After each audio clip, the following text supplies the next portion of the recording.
বিএনপির নেতাগুলোরে বলতেছি, বাংলাদেশে বৈশা বৈশা যে বলতেছেন হায়ের মধ্যে ভোট দিবার লাই, এই পেপারটা কি আদৌ কি আপনারা দেখেছেন? এই পেপারটার মধ্যে কি লেখা আছে? হ্যাঁ ভোট দিলে কি হবে আপনারা কি জানেন সেটা, নাকি না জানেন না শুধু বলতেছেন? আপনি আপনার কর্মীদেরকে আহ্বান জানাচ্ছেন যে দানের শীষে ভোট দিত আর হায়ের পক্ষে ভোট দিত।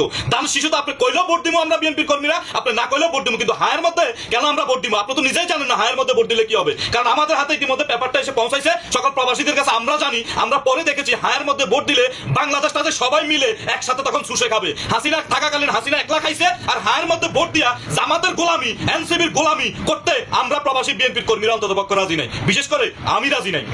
আমি পেপারটা এখানে তুলে ধরবো, ওকে? পেপারটা এখানে তুলে ধরতেছি, পেপারটা ভালো করে পড়ে দেখেন। তার ভিতরে আমি শুধু এখানে খ অপশনটা পড়ে শোনাচ্ছি।